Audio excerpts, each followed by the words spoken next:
Саламатсыздар оқушылар. Бүгін сіздермен жаңа тақырып жылу машиналары, пәк, Карнот циклі және термодинамиканың екінші саны. Термодинамиканың екінші деп қойын ары қарап. Және заңы деген ол. Термодинамиканың екінші саны. Жылу машиналары дегеніміз ол жылу энергиясын механикалық энергияға айналдыратын машиналар. Жаттап алыңыздар, жылу энергиясын механикалық энергияға айналдыратын машиналарды жылу машиналары деп атаймыз. Мысалы, мотор бензиннің жылуынан дөңгелектің машинаның жүруін алып келеді. Яғни бензиннің жануы ол бізде жылу энергиясы, машинаның жүруі ол механикалық энергия. Тағысында сияқтылар. Жалпы жылу машинасын жұмыс істеу үшін бізге біріншіден ол қыздырғыш дене керек. Яғни біздің жағдайда моторды алған кезде қыздырғыш дене ретінде бензиннің жануы қыздырғыш дене. Екінші қыздырғыш дене бір нәрсені қыздыру керек қой. Ол қыздыратын денені біз жұмыс денесі деп атаймыз. Екінші жұмыс денесі керек. Жұмыс денесі. Жұмыс денесі ретінде әдетте біз қолданылады газ немесе сұйық. Газ немесе сұйық. Көбінесе газы қолданылады, себебі газ жұмыс денесі ретінде жақсы қызмет атқарады.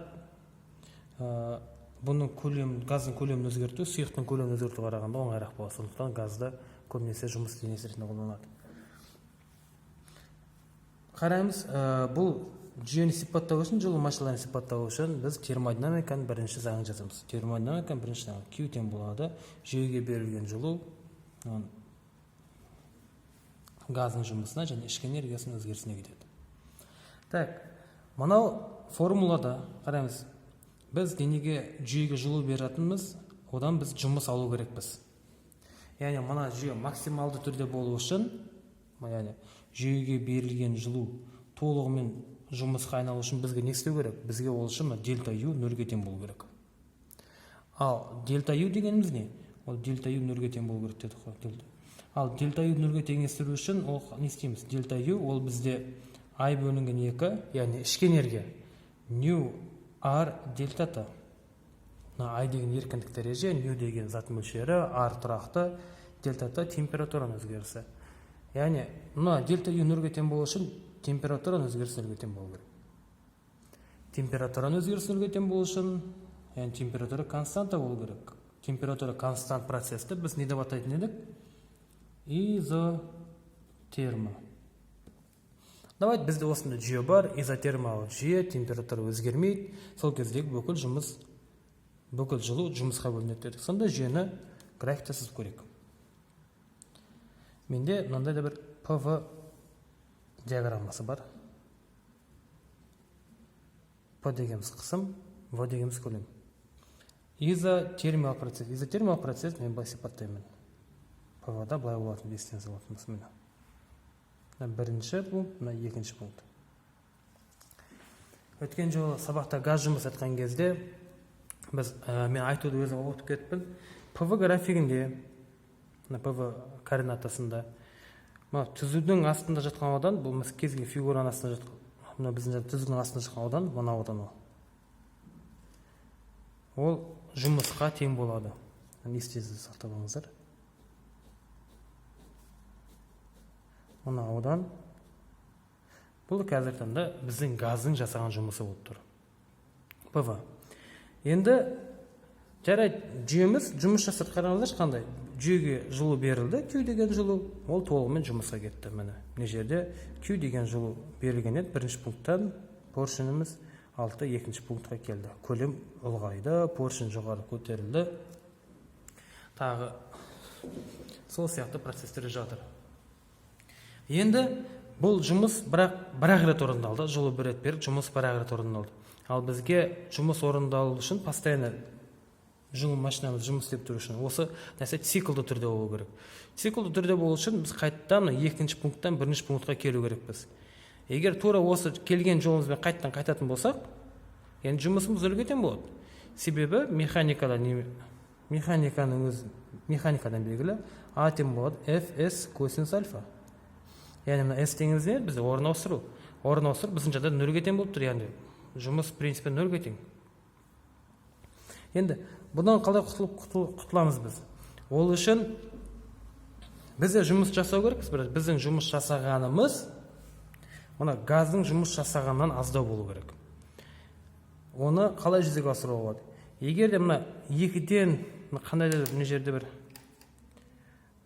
газды 2-ден 3 деген пунктқа түсіретін болсақ, яғни қараймыз, 2-ден 3-ке өткен кезде газдың қысымы төмендеді, бірақ көлемі өзгерген жоқ. Және де оны қайтадан изотермиялық жолдан артқа қайтаратын болсақ, мына жер 3-ші, мына жер 4-ші, қайтадан 1-ге шығарып жіберейік. Енді бізде қарапайым цикл пайда болды. 1-2 ол бізде изотермия, температура тұрақты константа. 2-3 ол бізде изохора процесс. 3-4 бізде тоже изотермия. Бұл жерде бірақ кез келген процесс болуы мүмкін, бірақ мен есепті оңай болу үшін 3 пен 4-ті изотермия деп ала салдым. 4-тен 1 ол бізде қайттан изохора. Енді 2-ден 3-ке біз қалай түсіп жатырмыз, соны қарастырайық. 2-ден 3-ке біз сыртқа жылу беру арқылы, сыртқа Q жылу шығару арқылы біз 2-ден 3-ке түсеміз. Егер сыртқа жылу бермейтін болса, газ жылу 2-ден 3-ке өту процесі жүре алмайды. 2-ден 3-ке өту процесі жүре алмайды. 3-тен 1-ші процесс қайттан мына процесс температура тұрақты кезі дельта U нөлге тең болады. Яғни біздің істеген уже мына 3-4-4-1 ол біздің істеген жұмыс болып табылады. 1-2 және 2-3 ол газдың істеген жұмысы. Газ мына жерде кеңейді, поршень жоғары қарап көтерілді, 3 пен 4 поршень орында қалды, бірақ қысым төмен түсті. Изохора кезі қысым төмен түсетін болса, ол жер температура төмен түседі. Температура не себептен төмен түседі? Себебі біз жылуды алдықта сыртқа шығарып жібердік. Енді жоғары көтерілген поршенді біз қайттан төмен қарап түсіру керек болатын. Оны төмен қарап түсіру үшін біз жұмыс жасаймыз. Мына жұмысты обратно жасаймыз. Жұмыс жасаған кезде поршенді аламыз да көлемді кішірейтеміз, поршенді қысамыз мына жерге шейін.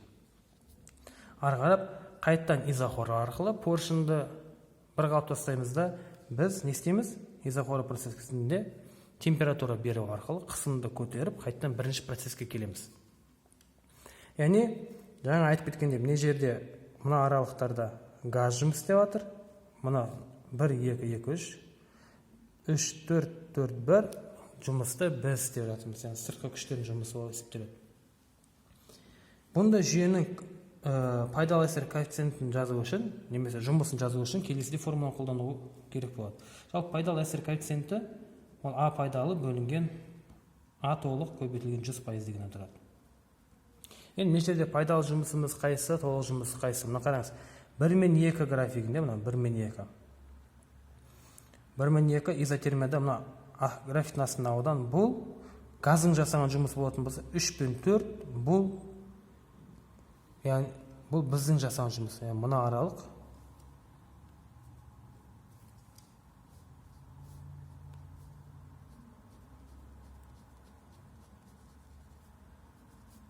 Мына аралық бұл біздің жасаған жұмыс. Сүйретіміз онша болмай кетті. Оған ренжімеңіз. Енді пайдалы жұмыс пен толық жұмысты не екенін тауып алайық. Ол үшін бірнеше белгілемелер енгізу керек болады. Q1 ол қыздырғыштан алған жылу. Қыздырғыштан алған жылу.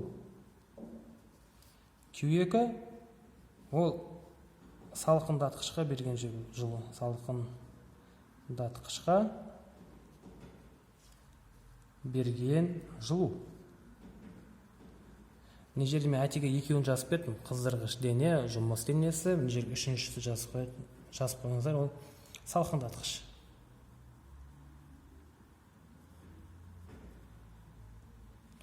салқындатқышқа берген жылу. А ол цикл жұмысы.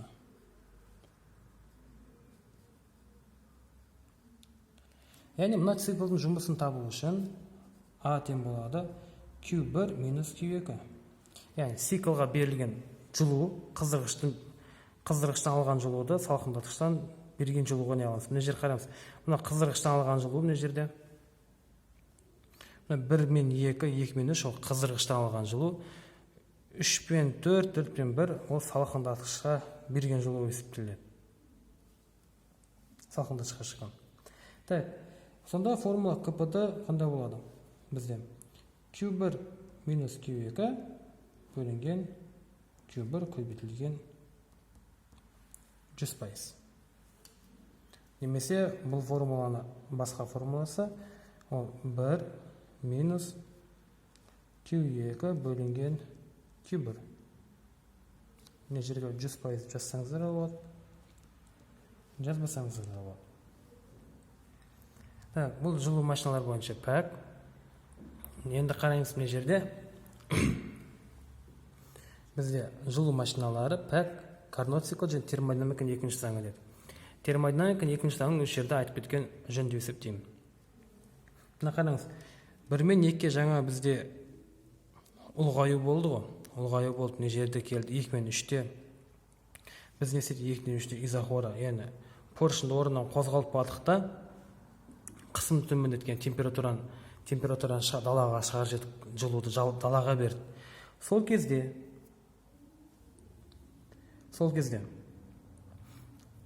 жылу далаға шығарып жеттік та, мына 3 пен 4-тің процесін біз өзіміз сырттан жасап отырдық. Мына процестің болуының өзі бұл термодинамиканың екінші заңына сәйкес келеді. Термодинамиканың екінші заңы ол былай деймін, жүйеге берілген жылу толығымен жұмысқа кетуі мүмкін емес. Яғни сіз жүйеге бір жылу беріп, ол постоянно жұмыс істей беру мүмкін емес. Немесе екінші реттік мәңгі жылу қозғалғышын жасау мүмкін емес деген мағынаны береді. Маған ең ұнайтын анықтамасы термодинамиканың екінші заңының жылу салқын денеден ыстық денеге өздігінен берілмейді. Бұл термодинамиканың екінші заңы. Яғни мына жерде бізде температура төмен болды, температура жоғарыға процесс өзімен өзі жүрмейді. Ол процесті біз апарып жатырмыз. Жылу салқын денеден ыстығырақ денеге өздігінен берілмейді. Жылу тек қана керісінше ғана ыстықтан суыққа ғана беріледі. Термодинамиканың екінші заңы. Енді мынандай жылу машиналары, мына принциппен жұмыс істейтін жылу машиналары, бұл идеал машиналар емес. Идеал машинасы бізде Карнот циклында. Карнот циклы. Француздың инженері кезіндегі ол мынандай ұсыныс айтқан. Карнот циклы. Бізге Карнот циклында 2 изотермадан және 2 изохорадан тұрады. 2 изохора, кешіріңіз, 2 изохора жағы. 2 адиабатадан тұрады. Адиабата. Карнот циклын жақсы сипаттау үшін біз ПВ графигін салайық. ПВ-да біз 2 изотермадан 2 адиабатадан көрсету керек болатынбыз. Мұнда В боласын, мұнда қысым болсын. Енді ең басында біз мында бір цилиндр болсын. Бізде мында бір цилиндр бар. Цилиндрдің ішінде не жерде поршень бар, поршень бекітілген. Поршень бар. Бастапқы кездегі мына ішіндегі газдың температурасы, давайте Т1 болсын. Бұл бізде А жағдайы. Т1 А жағдайы. Бұл жерде енді қараңыз. Т1 А жағдайы. Астында қыздырғыш бар бізде. Қыздырғыш. Немесе плита. Плитаның температурасы тоже Т1 еді. Плитаның температурасы тоже Т1. Екінші, Б жағдай. Мына температура Т1 бергендіктен, мына поршень алады да көтеріледі. Қыздырғыш температура беріп жатыр ғой, мына температура алады. Осы температура әсерінен поршень көтеріледі. Яғни, неге Т1? Себебі ол 2 изотермия. Изотермияны алу себебіміз, изотермия болған кезде Т константа, яғни жүйеге берілген жылу толығымен жұмысқа айналады. Сол үшін изотермияны алады мына жерде. Міне, изотермия процесі кезінде денеміз алдыда, поршеніміз алдыда жұмыс жасады, жоғары қарап көтерілді. Температура әлі Т1. Температура Т1, берілген жылуымыз, оған Q1 деген жылу бердік. Q1 деген жылу бердік. Q1. Бұл Б жағдай. Келесі, жүйеге жылу бері тоқтатайық. Мына жаққа параллельно салып отырайын. Бастапқыда бізде А жағдай болсын. А жағдай температурамен Q1 жылу берген кезде поршеннің көлемі ұлғайды. Яғни изотермия процесі кезінде мына жерге Т константа деп қойық. Т константа ол Б процесіне келіп мына жер Т1 температура. Б процесіне келіп.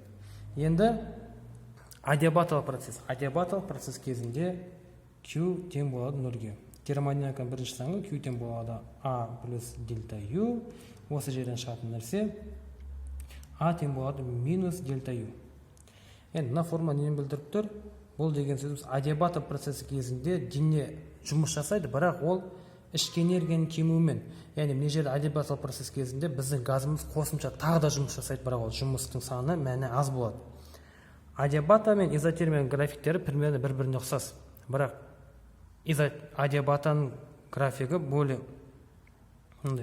крутойлау болып келеді. Мына жер бізде С. С нүктесі, мен мына жаққа жазып қойайын.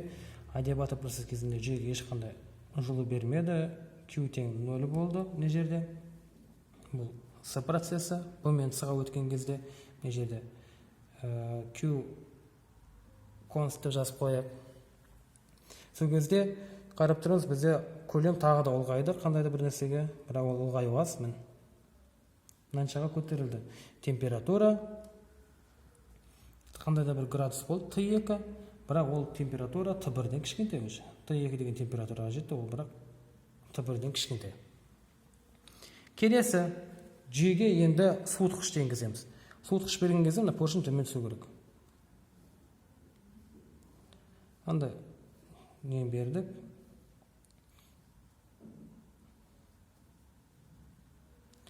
Мына жерге жаңа қыздырғыш бердік, мына жерге салқындатқыш немесе. Давайте салқындатқыш дейшін. Салқындатқыш. Үлкен қылып жазу керек еді сіздерге. Салқындатқыш. Салқындатқыштың қандай да бір Q берілді. Q жыл сыртқа берді, температура Т2, изотермиялық процесс. Мына жерде изотерма. Бұл Д процесі болсын. Изотермия процесі былай сипаттаймыз. Д процесі. Енді ең соңғысы қайтадан адиабаталық процесс алады. Адиабаталық Q тең константа, немесе Q 0-ге тең. Q тең болады 0-ге. Поршеніміз бастапқы қалпына қайттан келеді. Температура Т1.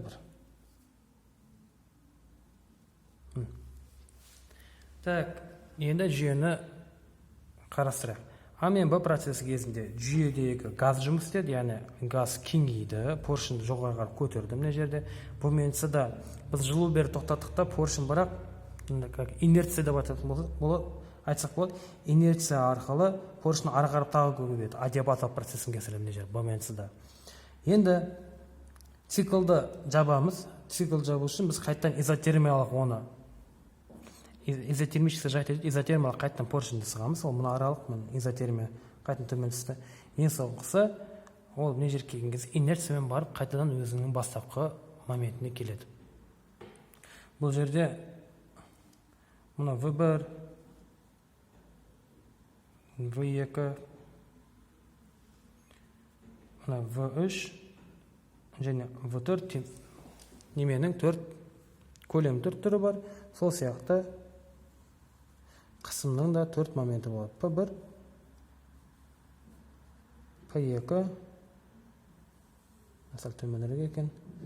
Мына P3 болсын, мына P2, мұны P4. Разница жоқ, қалай берілген бізде осындай. Бұнда процесс үшін, бұл енді идеал жылу машинасы үшін КП-ді былай анықталады. Т1 минус Т2 бөлінген Т1. Бұл жердегі Т1 деп отқанымыз